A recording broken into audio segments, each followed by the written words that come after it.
We'll resume with the book of Deuteronomy as we continue our review of Genesis through Kings.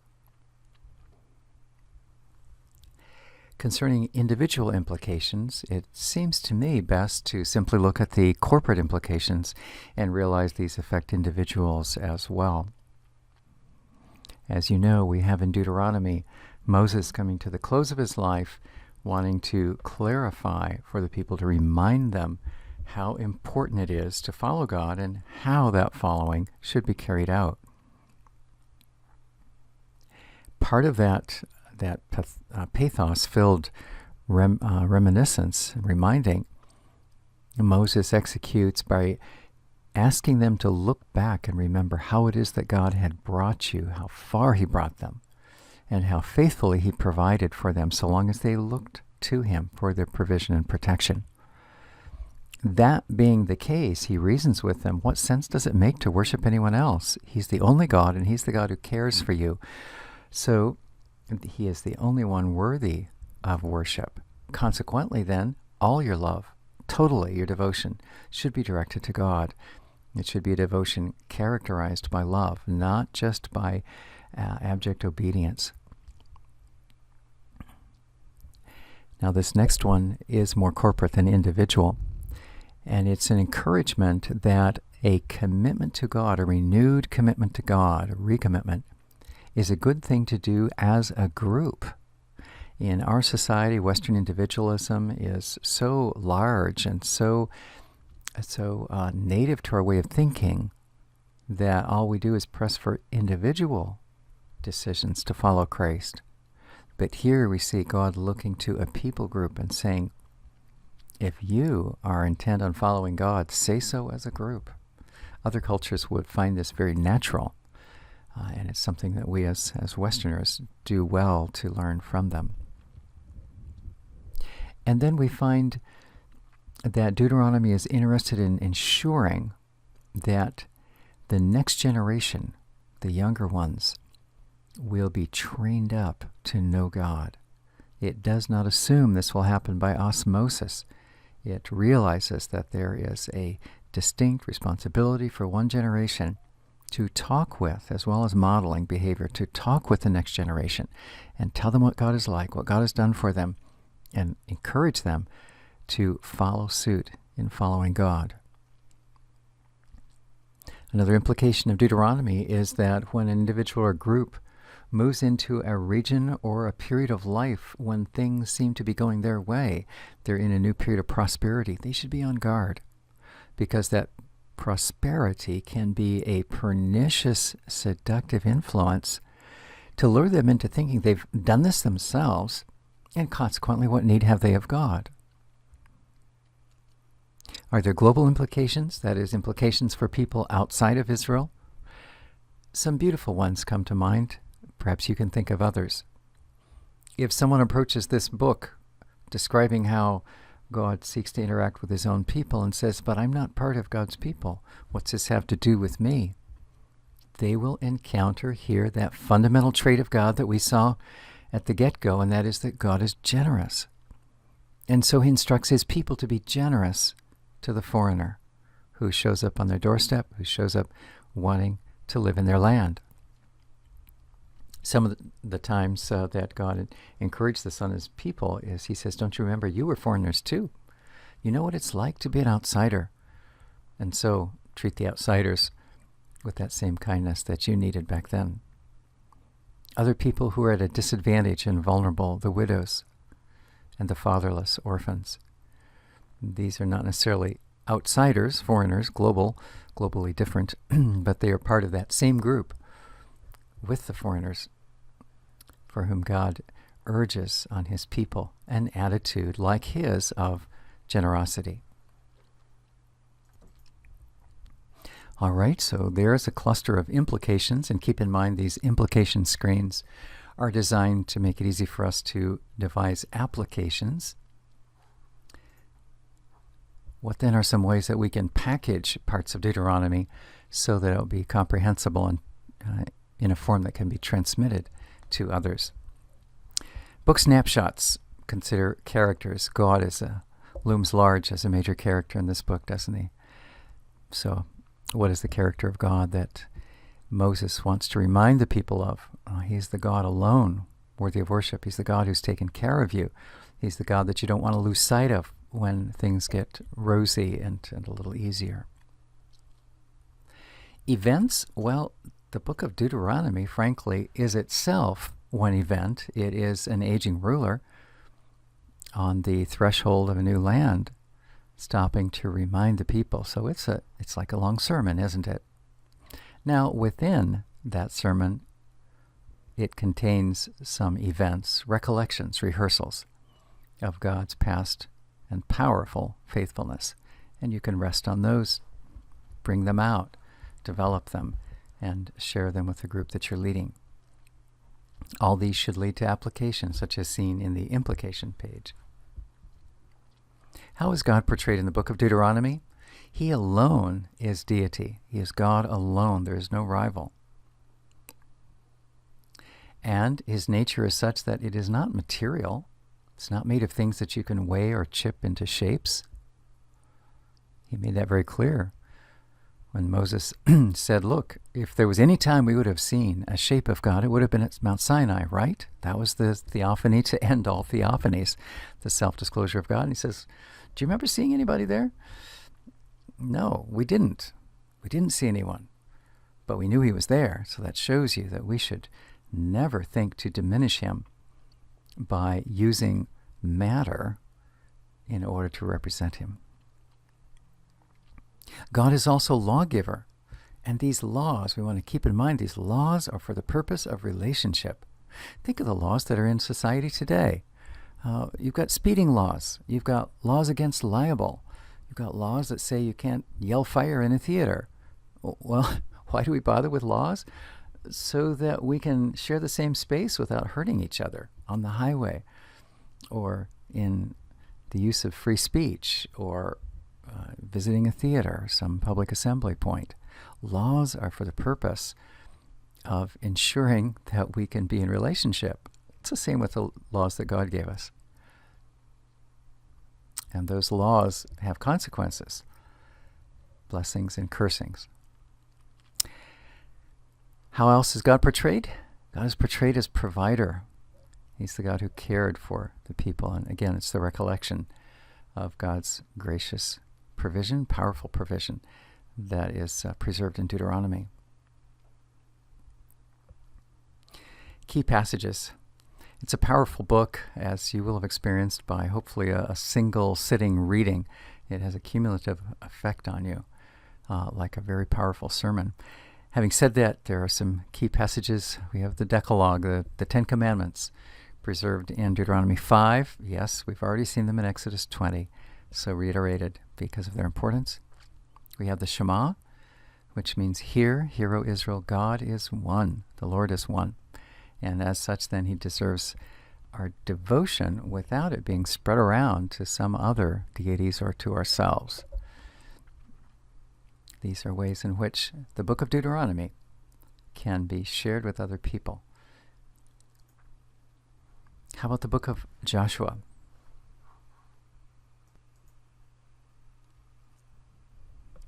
If we focus on individual implications, one of the ways to do this is to look at life through the eyes of the characters, such as Joshua, who is called to follow God and leading his people, something that he needed to be encouraged concerning. Do you ever find yourself needing encouragement as a leader of God's people? Look to Joshua.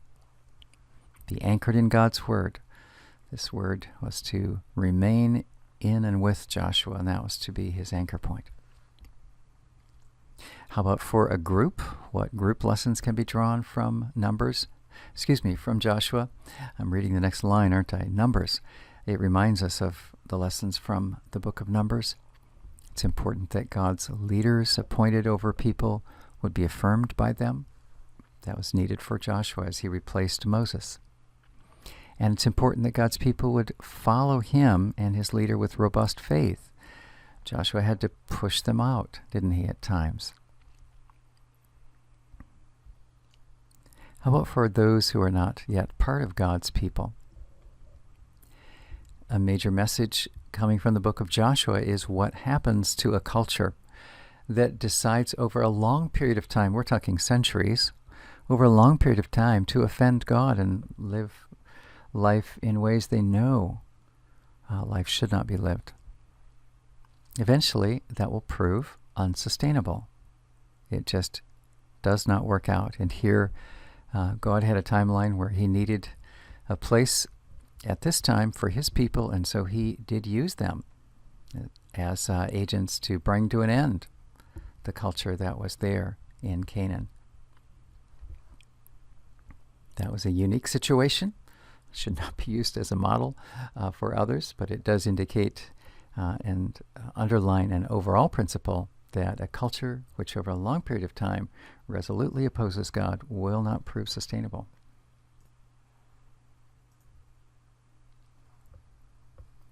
How to proclaim or present the book of Joshua. Through the eyes of key characters. Joshua is one. Courageous leadership, called by God. Achan is a negative one. He's the one who saw the gold and the garments and hid them in his tent during the victory over Jericho. Speaking of Jericho, one that I've not put on here, but how about Rahab? Isn't she a major character? She would be a great one to lift out in proclamation of Joshua. Please add Rahab to this list. Major events that you'd want to focus on, kind of hitting the high spots in presenting the book of Joshua. The importance of being attentive to God when they come to the promised land. When they miraculously crossed over from the Transjordan area, crossing the Jordan over to Israel, what would become their land, they, in a renewed fashion, dedicate themselves to God. And that's a very, very excellent model. We would want to look to the reasons for victory at a place like Jericho and the reasons for defeat of God's people at a place like Ai. Draw these into application so that people can find practical ways to let God's word change their lives. How does God appear within this book? We find that the leaders he appoints are supposed to follow, in turn, God's leadership. Do you recall the supernatural figure, the being that came to Joshua at one point? Joshua says, "Are you for us or against us?" And the angel of the Lord, he says, "That's not the issue. The question is, in essence, are you for me? And you jolly well better be, otherwise you're on the wrong side of the battle." So leaders realize that we are, first of all, followers. Another picture of God is that he responds to his people based on how they treat him. Thinking of Jericho, thinking of Ai. Why not add to this? Rahab, she was preserved. Isn't that a beautiful picture? Her section of the wall with the house in it and her family protected because she decided as a foreigner that she wants to be part of God's people. Smart lady. Would that we all would be as smart as she. Key passages, various ones you could pull out. Just one pertaining to the biography of Joshua would be Joshua 1:8, where God encourages Joshua as he calls him to leadership.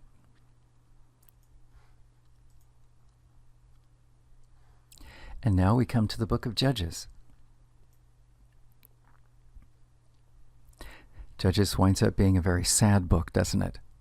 And there are reasons for it and reasons that we need to hear in our current day and age. Implications for individuals?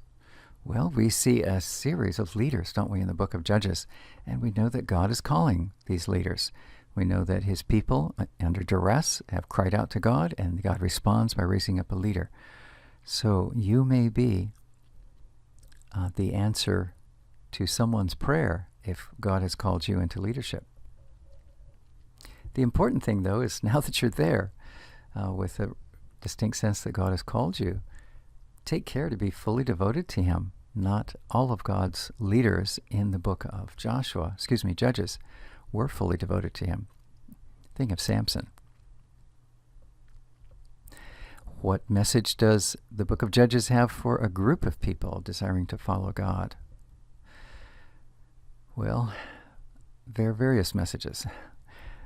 It's wonderful to realize that when people in duress call out, God responds by sending a rescuer. That's good. That one's not listed on the screen here.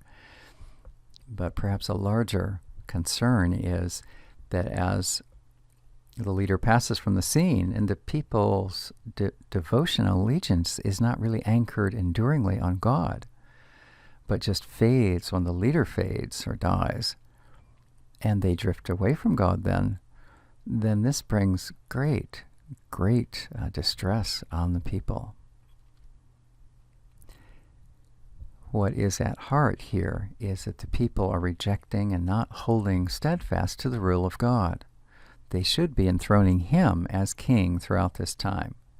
And so when we run into that expression, there was no king in Israel, I used to think that meant there was not yet a king in Israel.